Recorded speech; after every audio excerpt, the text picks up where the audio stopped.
현재 환율 1338원, 올해부터 급등하는 모습을 보이고 있는데요. 환율과 증시는 반대로 움직여 왔습니다. 환율이 올라갈 때 증시는 빠졌고요. 이 현상은 계속 반복되어 왔습니다. 그렇다면 지금 이렇게 급등하고 있는 환율, 증시 급락으로 연결이 될까요?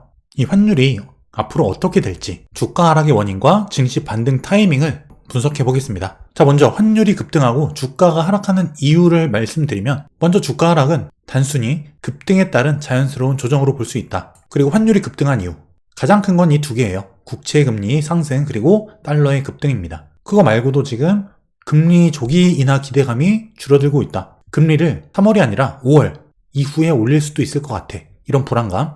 그리고 뭐 전쟁이다 뭐다, 국제 정세가 굉장히 불안하죠. 하지만 우리가 본질을 모르면 현상에 매몰돼서 환율 올라간다, 증시 폭락하는 거 아니야? 이런 호들갑에 동참할 수밖에 없게 되는 거예요. 그럼 본질은 뭘까요? 전쟁, FOMC, 연준 의장들의 발언, 비슷한 내용인데 언제는 호재, 언제는 악재. 똑같은 발언을 했는데 언제는 달러가 그대로 있고 언제는 올라가고 언제는 오히려 내려가기도 합니다. 해석만 달라지죠. 기대감을 선반영했다, 아니면 기존의 선반영이 약했다. 사실 결국에 이런 뉴스, 해석들은 시장에 떠도는 자금, 그 자금의 이동을 정당화시키기 위한 거리에 불과합니다. 결국 증시, 주식이죠. 그리고 달러, 이러한 반대되는 자산, 이런 자산들은 각자의 시세가 분출되게 되면 결국 반대편 자산으로 이동하게 되는 그런 과정을 거치는데, 이러한 자금 이동이 일어나는 과정에서 결국 마켓메이커들은 시세 차익을 봐야 돼요.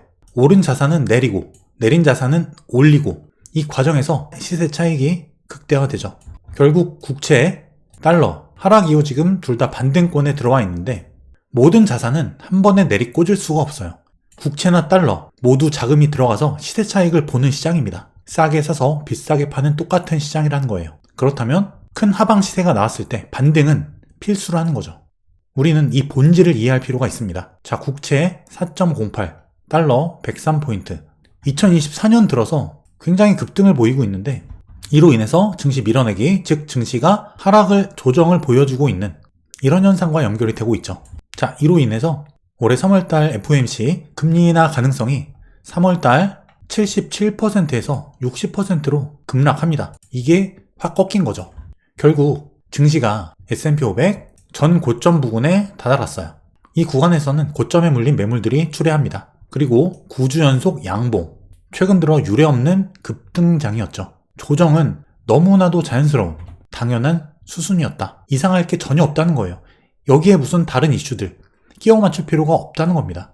그냥 많이 올랐으니까 쉬어가는 건 당연한 거란 거예요. 거기다가 중요한 구간이기 때문에 12월달 소비가 5.6 급등을 했는데, 물가 그리고 시간당 임금을 뛰어넘는 큰 증가세였죠. 소비가 이렇게 강하다는 거는 금리 지금 안 내려도 되겠는데, 좀 늦게 내려도 되겠는데, 이렇게 되는 거죠. 하지만 연말 연초에는 원래 이 소비가 좀 증가하는 경향이 있어요. 이때처럼 말이죠. 그리고 어쨌든 작년보다는 떨어졌죠. 어쨌든 이런 강한 소비는 금리 인하를 서두르지 마라 하는 최근 연준 기조에 힘을 실어주기 때문에 금리 인하 가능성이 줄어든 부분도 연관이 있는 거예요. 하지만 이 소비 증가세가 아주 오래 지속될 것 같진 않다. 제가 그리고 꾸준히 시황 영상에서 최근에 주력으로 말씀드린 게 바로 국채금리였죠. 얼마 전 시황 영상에서 말씀드린 화면인데요. 그때 말씀드린 부분이 이거예요. 국채금리가 4.06 찍고 4.26에서 4.3 정도까지 반등이 가능해 보인다. 하지만 도달하면 결국 빠진다. 금리 대세 하락 중에 반등 구간일 뿐이다라는 말씀을 드렸어요. 그리고 이 반등 구간에서는 증시 조정이 이어진다. 그리고 실제 국채금리는 계속 올라가고 있죠. 이 반등 과정을 따라서. 하지만 이 국채금리는 현재 월봉상으로 20개월 이동평균선 지지 맞고 반등한 것에 불과합니다. 제가 국채 ETF 비교적 명확하게 상승이 보여지는 자산이다 라는 말씀 드렸는데, 그거는 기술적인 차트를 봐도 그렇고 매크로적으로 봤을 때 금리 인하 자체가 뭐 3월이나 5월 그 이후 이렇게 늦춰질 순 있더라도 금리 인상은 이제 없다는 거예요. 금리에 반대로 움직이는 채권 수익률, 결국 금리가 내려가면 채권을 샀을 때 수익률은 올라간다. 즉 국채 상승은 이걸로 마무리가 됐고, 이 과정에서 어떠한 일이 일어나든 결국엔 금리 하락을 향한 그 과정에 불과하다는 거예요. 여러분이 이 경로, 국채금리의 경로를 알고 있어야만 중간에서 일어나는 크고 작은 사건, 사고들, 그리고 증시의 조정, 이런 것에 흔들리지 않을 수 있다는 거예요. 최근에 계속 말씀을 드리죠. 중요한 거는 숲이다, 나무가 아니다. 숲을 모르고 작은 것에 얽매이다 보면은 너무나 작은 하나에 매몰이 된다는 거예요. 결국 이 국채금리는 이렇게 결국 빠질 건데 지금 반등 중이죠. 결국에 이 반등이 어디까지 가냐, 그 반등 크기, 범위의 문제인 것이지 결국엔 하락한다.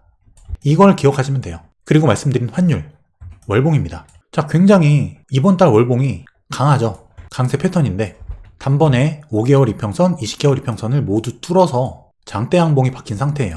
이번 달, 지금이 17일인데 이번 달 31일 이후에 월봉 마감이 1320원 아래에서 마감하는 게 중요합니다. 만약에 환율이 현재가 부근 비슷하게 마감을 하면은 다음 달에 또 추가 상승할 가능성이 생겨요.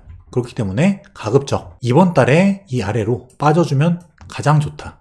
하지만 만약에 환율이 이 상태 정도에서 올해 마감을 하고 2월 달에 뭐 다시 올라가서 상승, 반등을 하더라도 추가 상승이 있더라도 결국에는 빠져요.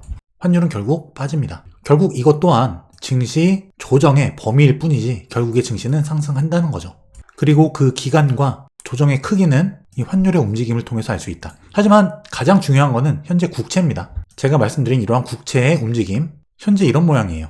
20개월 이동평균선 찍고 반등이 나왔는데 원래는 4.26에서 4.3 정도, 이 정도까지 일반적인 조정폭을 생각해 볼 수가 있는데 반등이죠. 여기까지 반등이 나왔다가 빠지는 이런 시나리오. 하지만 뒤에서 말씀을 드리겠지만 지금 코스피 주가 차트를 보면은 반등이 가능한 구간에 와 있거든요. 운이 좋으면 국제금리도 그냥 여기서 다이렉트로 빠져줄 가능성도 있다. 아니면 증시가 반등해서 재차 빠지면서 국제금리는 올라가고 증시는 다시 조정이 오고 최종적으로 추세 하락이 일어나면서 증시는 추세 상승이 일어나는 이런 시나리오도 가능하겠죠.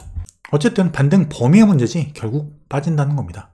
반대로 얘기하면 증시는 현재 조정 구간에 있지만 조정 범위의 문제일 뿐이지 결국 올라간다. 그리고 최근에 말씀드린 미국 대선과 증시의 관계, 그 영상도 한번 꼭 보고 오시고요. 2024년 시가 여기죠. 대선 해에는 증시가 올랐을 가능성이 매우 높았기 때문에 이 시가보다 종가는 위에 있을 가능성이 높다. 결국 증시는 올해 말이 되면은 지금 현재 가격보다 위에 있을 가능성이 높다는 거예요. 그리고 결국 환율이 어디까지 올라가든 그건 중요치 않습니다. 왜냐? 다시 빠질 것이기 때문에. 환율은 결국 평균으로 회귀할 것이기 때문이에요. 결국 여기 저점이죠. 1200원 깰 겁니다. 이러한 환율의 추세 하락이 일어나는 구간에서 증시는 크게 올라갈 수 있다. 자, 그리고 말씀드린 코스피 지금 현재 어떤 구간에 와 있을까? 사도 될까? 아니면 더 기다려야 될까? 최근 영상들에 달리는 댓글을 보면은 증시가 안 좋다 보니까, 특히 코스피가 안 좋죠. 증시가 안 좋다 보니까 많은 분들이 굉장히 민감해져 계신 것 같아요. 그래서 사실 오늘은 영상을 안 올릴까 하다가 많은 분들이 답답해 하시는 것 같아서 영상을 다시 찍게 됐습니다. 자, 이것도 말씀드렸죠. 코스피 2500포인트가 PBR 0.9배다. 이 아래에서는 사면 물려도 살아난다. 싸지고 있다는 거예요, 코스피가. 22년 말 바닥, 그리고 작년 바닥 다 0.8배 초반이었죠. 여기서 사면은 무조건 살아난다는 거예요. 현재 코스피가 20개월 이평선 빨간색 이 선이죠. 이 부근에 와 있습니다. 충분히 지지를 받을 수 있는 구간이고 밸류에이션으로 볼 때 사도 된다. 분할해서 사도 충분히 가능한 구간이다 라는 거예요. 왜냐? 물려도 살아날 수 있으니까요. 이거는 제가 증시 이 바닥권 여기서도 계속 말씀을 드렸던 부분이죠. S&P 500과 함께 물론 코스피가 지금 굉장히 안 좋긴 하지만 저는 힘 모으는 과정이라고 생각을 해요. 자, 코스피 같은 경우에는 22년 10월달 바닥으로부터 올랐다 떨어졌다 오르는 줄 알았는데 재차 빠진 거죠. 파동으로 말씀을 드리면 주가는 이렇게 상승 과정 그리고 조정의 과정을 거칩니다. 그럼 코스피는 지금 어디 와 있냐? 이 부분이라고 생각을 해요. 가장 강한 파동 세 번째 파동이죠. 첫 번째, 두 번째, 세 번째, 네 번째, 다섯 번째 파동인데 가장 강한 세 번째 파동의 과정이다. 자, 이게 첫 번째 파동이었고요.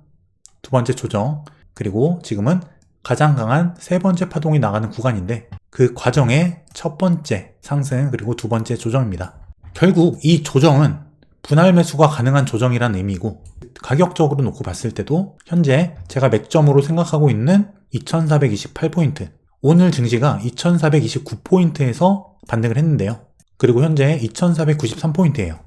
이 자리는 최저점이 아닐지라도 무조건 기술적 반등이라도 나간다. 내일은 코스피가 반등할 가능성이 매우 높은데 실제 저는 오늘 샀습니다. 중요한 건 반등이 나갈 텐데 현재부터의 반등의 추이가 중요하다는 거예요. 이 반등이 이 추세를 연결시킬 수 있는 찐반으로 바로 나갈지, 아니면 여기서 지지부진하다가 한 파동 더 뺀 다음에 그 다음 올릴지, 어쨌든 모양의 차이일 뿐이지 이 상승에 대한 조정의 비율로서는 이미 충분히 충족은 되었다. 그렇다는 얘기는 현재부터 더 빠질 때마다 그냥 분할해서 사면 된다, 지금부터. 자, 그렇다면 국채금리로 돌아와서 증시가 만약에 지금 바로 반등을 해준다면 국채금리도 여기서 그냥 바로 빠져줄 가능성이 있겠죠. 하지만 기본적으로는 어느 정도 하락에 대한 최소 반등은 4.26에서 4.3 정도, 이 정도까지는 열어둘 수는 있어요. 보수적으로 이렇게 열어두되. 그렇다는 얘기는 증시가 추가 하락이 올 수도 있다라는 이런 부분은 보수적으로는 열어두되 결국엔 다시 빠질 것이기 때문에, 즉 증시는 다시 상승할 것이기 때문에 코스피의 경우에는 분할 매수가 가능해 보인다. 근데 S&P 500 같은 경우에는 지금 그 정고점 부근이거든요. 코스피보다 굉장히 많이 강했기 때문에, 그리고 S&P 500 같은 경우에는 코스피랑 상승의 모양이나 과정이 달랐기 때문에 하나의 상승이 여기서 종결이 된 건지 여기서 종결이 돼서 추가 하락이 많이 나와야 되는 자리인지 이건 아직 구분이 어렵다. 코스피랑은 좀 다르다는 거죠. 코스피는 지금부터 분할 매수에도 가능한 구간으로 보인다. 같이 움직인다고 생각을 하면 S&P 500도 바로 갈 수 있겠죠. 하지만 말씀드린 국채가 일단 여기서 다시 빠지더라도 재차 상승해서 말씀드린 이런 부분까지 다시 올라간다면 그만큼 조정이 증시에 더 추가로 나올 수 있다는 이야기가 되기 때문에 본인의 성향에 따라서 투자 방식을 결정해야 되겠죠. 그리고 코스피 같은 경우도 지금 굉장히 지수가 약했는데, 지지부진했는데 이런 형태가 오히려 나갈 때는 강하게 크게 치고 나갈 수 있다. 이 이유를 말씀드리는 거예요. 여러분들이 굉장히 많이 지금 힘들어하시고 불안해하시고 민감해져 계신데, 결국 여러분들께서는 큰 숲, 큰 방향성, 잔 물줄기가 아니라 큰 바다, 태평양의 조류, 이런 큰 흐름을 보셔야 되는 거예요. 하지만 대부분 그렇지 못하다는 사실도 알고 있습니다. 내가 산 가격에서 몇 프로만 빠지면 불안하죠. 그리고 유튜브 막 찾아봐요. 결국에 투자금은, 내 돈은 내가 책임져야 됩니다. 나 스스로 내 기준에 의해서 투자하지 않으면 결국에는 상승장에 벌더라도 여기서 더 크게 물려서 빠져서 여기서 팔게 돼요. 이거는 진리입니다. 주식시장의 100년이 넘는 역사 동안에 이거는 무한 반복이 되어 왔어요. 그리고 이거는 앞으로 수백 년 동안 똑같이 반복이 될 겁니다. 주식시장은 인간의 심리와 반대로 가도록 설계되어 있기 때문이에요. 시세 차익을 내는 세력의 메이저의 자금들은 시세 차익의 극대화를 위해서 인간의 본능을 이용하죠. 결국 여기서 사게 만들고 여기서 팔게 만드는 겁니다. 내가 모르고 내 기준이 없으면 결국 아무것도 안 된다는 거예요. 이도저도 어렵다 하시는 분은 그냥 0.9배 아래서 모아간다는 생각으로 시장에 접근하시면 어떨까 생각을 합니다. 그리고 제 영상을 제가 말씀드린 것과는 너무나 다르게 받아들이거나 이해하시는 분들이 굉장히 많으신 것 같아요. 뭐 국채금리나 환율 이런 움직임, 그리고 차트에 대한 분석도 많다 보니까 어려워하시는 분들이 굉장히 많다는 것도 알고 있습니다. 하지만 그게 본질이기 때문에 그런 말씀을 안 드릴 수가 없어요. 환율이 올라가면 분위기 휩쓸려서 우르르 큰일 났다, 사이버 레카 같은 거죠. 유튜브도 똑같아요. 이런 분위기에 휩쓸려서 혹세무민시키고 대중들은 휩쓸려 다니는 거예요. 내 기준을 갖는 것, 큰 흐름을 보고 그 안에서 세부적인 움직임을 가지고 전략 전술을 짜는 것, 이게 주식 투자입니다. 자, 여러분, 주식이 이러한 상승 채널을 그리면서 상승한다고 가정을 해볼게요. 그럼 여기서 주 추세는 뭘까요? 이거죠? 상승이죠? 그러면 주가가 이렇게 떨어질 때 이때 사는 거예요. 왜냐? 지금은 하락이지만 올라갈 거니까 이때 사는 겁니다. 마찬가지로 주가가 하락할 때 사는 거예요. 왜? 올라갈 거니까. 근데 이런 분들이 있어요. 여기서 팔죠. 올라가니까. 물론 상승할 때 파는 게 나쁜 건 아니에요. 하지만 우리는 이 큰 추세, 흐름을 봐야 된다는 거예요. 이게 중요하다. 큰 흐름이 상승이면은 조정받을 때 사는 거다. 반대로 시장의 방향이 하방이다. 이렇게 주가가 빠져요. 그럼 우린 여기서 어떤 선택을 해야 될까? 주가가 올라갈 때 파는 거예요. 왜냐? 단기적으로 올라가는 게 중요한 게 아니라 결국 시장의 방향이 하방이기 때문에 이런 자리에서 파는 겁니다. 올라갈 때. 하지만 이런 자리에서 떨어진다고 사죠. 떨어진다고 싸진다 하고 사요. 나무만 보고 이 숲, 하방 추세, 큰 흐름을 못 보는 하나의 사례입니다. 큰 숲을 먼저 보자. 머니앤클래스에서 런칭한 제 손실 없는 주식 투자 강의. 벌써 많은 분들께서 강의를 통해서 변화하고 성장하고 계세요. 제가 어려운 지난 하락장부터 수익을 내는 그 과정에서 실제 제가 실전에서 쓰고 있는 모든 노하우들, 그런 것들을 모두 녹인 강의입니다. 커리큘럼을 보시면 기업을 분석하는 과정, 목표 주가 구하는 방법, 차트 분석 방법, 그리고 주도주와 주도업종을 찾는 방법, 달러 환율을 이용한 수익 극대화 방법, 실전 매매 노하우, 그리고 경제 위기를 예측하고 수익을 내는 방법, 이렇게 주린이 분들께서 반드시 알아야 될 부분만, 핵심만 넣었습니다. 많은 분들이 만족하고 변화하고 계시는 수강생분들의 후기처럼 여러분들도 변화하고 성장하는 투자자로 거듭나시길 바랄게요. 그 과정에서 제 손실 없는 주식 투자 강의가 많은 도움이 되실 거라 확신합니다.